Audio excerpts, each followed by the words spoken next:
வாழ்க்கை எப்போதும் நாம் நினைக்கும் விதமாக இருக்காது. நினைப்பதெல்லாம் நடந்துவிட்டால் தெய்வம் ஏதுமில்லை. நடந்ததையே நினைத்திருந்தால் அமைதி என்றும் இல்லை என்று தொடங்கும் திரைப்பாடலில் ஒவ்வொரு வரியும் தத்துவச் செறிவாய் எழுதியிருப்பார் கவிஞர் கண்ணதாசன். நம்முடைய அன்றாட வாழ்க்கையில்தான் எத்தனை பிரச்சனைகள். ஒவ்வொரு நாளும் ஒரு போராட்டம், அக்கப்போர். வீட்டில் நிம்மதியில்லை என்று வெளியே வந்தால் வெளியில் அதற்கு மேல் 1000 பிரச்சனைகள். நேர்மறை எண்ணங்களுடன் இருந்தால் எத்தனைய பிரச்சனையாக இருந்தாலும் சமாளித்து மீண்டு வரலாம். தொடர்ந்து எதிர்மறை எண்ணங்கள் மனதை நச்சரித்தால் என்ன செய்வது? மனம் நமக்கு வெளியே இருந்தால் கூட தப்பித்து ஓடலாம். ஆனால் நமக்குள்ளேயே இருந்து நம்மை பலவிதமாக ஆட்டி படைத்து கொண்டிருக்கிறதே. மனம் நிலை கொள்ளாமல் தவிக்கும்போது, உள்ளுக்குள் ஒரு ஆழமான காயத்தால் ஏற்பட்ட வலி சற்றும் குறையாமல் இருக்கும்போது என்ன செய்யலாம்? பாசிட்டிவாக இருக்க பின்வரும் 5 வழிமுறைகளை கடைபிடித்தால் எதுவும் எளிதாகும். அதுக்கு முன்னாடி நம்ம சேனலை சப்ஸ்கிரைப் பண்ணாதவங்க சப்ஸ்கிரைப் பண்ணிக்கோங்க. அப்போ தான் நான் போடுற ஒவ்வொரு வீடியோவும் உங்கள் நோட்டிஃபிகேஷனில் வரும். முதலாவது வழிமுறையாக மனதை திசை திருப்புங்கள். நமக்கு தெரியாமலேயே சிறுகு சிறுகு எதிர்மறை எண்ணங்களை வளரவிட்டிருப்போம். ANT என்று சுருக்கமாக சொல்லப்பட்ட ஆட்டோமேட்டிக் நெகட்டிவ் தாட்ஸ் தான் அவை. அதை ஆரம்பத்திலேயே தடுத்து விட வேண்டும். இல்லையெனில் ஆக்டோபஸ் கரங்கள் கொண்டு நம்மை ஆக்கிரமித்திருக்கும். இந்நிலையில் மனதை துயரடையச் செய்யும் பழைய எண்ணங்கள் மீண்டும் மீண்டும் நம்மை அறியாமல் மேல் எழும்பி வரும். அதிலிருந்து தப்பிக்க நீங்கள் என்ன சொன்னாலும் காது கொடுத்து கேட்கக்கூடிய நெருங்கிய நண்பரோ உறவினரோ இருந்தால் அவர்களிடம் மனமிட்டு பேசுங்கள். வளர்ப்பு பிராணி வீட்டில் இருந்தால் அவற்றுடன் அதிக நேரம் செலவிடுங்கள். உடற்பயிற்சி அல்லது பூங்காவிற்கு சென்று நடைப்பயிற்சி செய்ய தொடங்குங்கள். புது வகையான உணவை சமைத்து சாப்பிடுங்கள். புதிய எந்த விஷயங்களையாவது கற்றுக்கொள்ளுங்கள். அல்லது உங்களால் முடிந்தால் மற்றவர்களுக்கு சொல்லிக் கொடுங்கள். மால்கள் அல்லது கடைகளுக்கு சென்று உங்களுக்கு பிடித்தமானவற்றை வாங்கி குவியுங்கள். இனிப்பு பலகாரங்களை உணவில் சேர்த்து கொள்ளுங்கள்.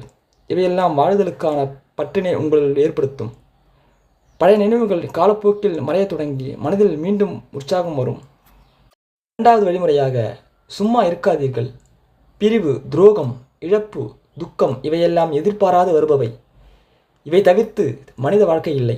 எதிர்மறை எண்ணங்கள் மனதை ஆக்கிரமிக்கும் சமயங்களில் அதிலே உழன்று கொண்டிருக்காமல் மீள என்ன வழி என்று யோசிக்க தொடங்குங்கள். அதை எதிர்த்து போராடி கொண்டிருந்தால் இன்னும் வலி அதிகரிக்கும். காலப்போக்கில் காயங்களாக மாறிவிடும். எந்த வேலையும் செய்யாமல் சும்மா இருந்தால் மனம் துருப்பிடித்துவிடும். நாளவட்டத்தில் கடுமையான மன அழுத்தம் ஏற்பட்டுவிடும்.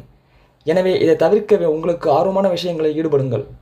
புத்தகங்கள் படிப்பது, நகைச்சுவை நிகழ்ச்சிகளை பார்ப்பது அல்லது வண்டி ஓட்டுவது என உங்களுக்கு பிடித்த ஏதாவது ஒரு விஷயத்தில் ஆர்வம் செலுத்தி உங்களை நீங்களே தற்காலிகமாக காத்துக்கொள்ளுங்கள்.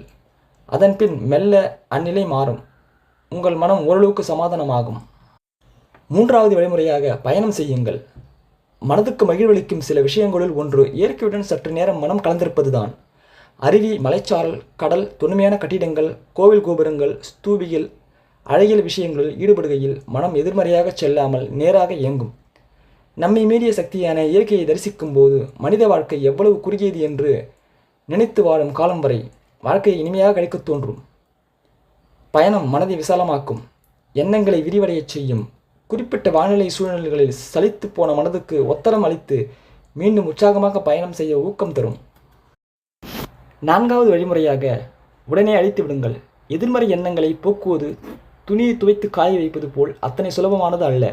ஆனால் துணியில் ஏற்பட்ட கரை நன்றாக துவைத்த பின் சுத்தமாவதைப் போல மனதையும் தெளிவாக்க முடியும். இது சற்று பழைய வழக்கம்தான், ஆனால் முயற்சித்து பாருங்கள்.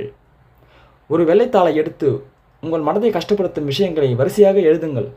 அதன்பின் அந்த பேப்பரை எரித்து சாம்பலாக்கி விடுங்கள். அல்லது ஒரு ஒயிட் போர்டில் இதை எழுதி அழித்து விடுங்கள். நானே நொந்து போயிருக்கேன், என்னால் முடியாது போன்ற எதிர்மறை சொற்களை மனதிலிருந்து அழித்து விடுங்கள். உள்ளே உறைந்து கிடக்கும் குப்பையான நினைவுகளை வேறு எப்படி நீக்குவது? இப்படி புறத்தில் அவற்றை அழித்து பழகினால் நாளாவட்டத்தில் அகத்திலும் துயர் நீங்கி மனம் புத்துயிர் பெறும். ஐந்தாவது வழிமுறையாக தினமும் யோகா அல்லது தியானம் செய்ய தொடங்கினால் எதிர்காலத்தில் இது போன்ற எந்த பிரச்சனை ஏற்பட்டாலும் எவ்வித தன்முனைப்புமின்றி எதையும் ஏற்றுக்கொள்ளும் பக்குவம் ஏற்படும். அதை ஒரு பாடமாக ஏற்றுக்கொள்ளுங்கள். சிந்தனையாளர் நீட்சே சொல்வது போல, எது நம்மை கொல்லாமல் விடுகிறதோ அது நம்மை பலமானவர்கள் ஆக்கிவிடுகிறது. மேற்சொன்ன எந்த விஷயமும் உங்களை துயரிலிருந்தோ மனக்குழப்பத்திலிருந்தோ அல்லது வேறு எந்த எதிர்மறை சிந்தனைகளிலிருந்தும் உங்களை காப்பாற்ற முடியவில்லை என்றால் ஒரே ஒரு விஷயத்தை மட்டும் நம்புங்கள். அது தற்காலிகமானது தான். அது கடந்து போகக்கூடியது தான். எனக்கு மட்டும் ஏன் இவ்வளவு பிரச்சனை என்று உடைந்து போகக்கூடாது. காரணம், அது நமக்கு ஏதோ ஒரு விழிப்புணர்வை ஏற்படுத்தவே வந்துள்ளது என்று நினைத்து கொள்ளுங்கள். இதுவே நேர்மறை எண்ணத்துக்கான முதல் படி. ஒவ்வொரு நாளும் கடவுள் நமக்கு கொடுத்த வரம். ஆலிஸ் அண்ட் டேவிட் என்ற மலையாள திரைப்படத்தில் ஒரு காட்சி. டேவிட் விபத்தில் சிக்கி கோமாவில் இருக்கும் சமயத்தில் அவன் மனதுக்குள் ஆழமான கற்பனை காட்சிகள் தோன்றும். அதில் அவனை இறுதி யாத்திரைக்கு அழைத்துச் செல்ல கடவுளின் பிரதிநிதியான பீட்டர் வந்திருப்பார். பீட்டர் அவனிடம் பாவ புண்ணிய கணக்குகளையும் அதுநாள் வரை அவன் செய்த பிழைகள் சிலவற்றையும் சுட்டிக்காட்டுவார். ஒரு மனிதன் வாழும் நாட்கள் குறைந்தது 60 வயது வரை என்று கணக்கிட்டு பார்த்தால் அதில் பாதி நேரம் அவன் உறங்குவதற்கும் பல மணி நேரங்கள் சாப்பிடவும் வேலை செய்யவும் போய்விட எஞ்சியிருக்கும் குறைந்த நேரத்தில் தன்னை பற்றியும் தான் செய்த தவறுகளை அல்லது செய்ய தவறிய சரிகளை பற்றி நினைத்து ஆலோசிக்க அவனுக்கு எங்கே நேரம் இருந்திருக்கிறது என்று கேட்பார். உண்மையில் நமக்கு கிடைத்த வரமாகிய இந்த வாழ்க்கையின் ஒவ்வொரு கணத்தையும் சரியாக வாழ்ந்துவிட்டால், விழிப்புணர்வுடன் இருந்தால் ஒருபோதும் நம்மை எவ்வித எதிர்மறை எண்ணங்களும் அணுகாது. நமக்கான வரங்களை கேட்டு வாங்கிக் கொள்ளவே வாழ்க்கை. சாபங்களை வரவேற்காமல் சந்தோஷங்களுக்கு வழிவ அமைப்போம். நம்முடைய உள்ள மனதின் அமைதிக்கான சாவி வேறெங்கும் இல்லை, நம் கைகளில்தான் உள்ளது. திறப்பதும் மறுப்பதும் நம் விருப்பம்.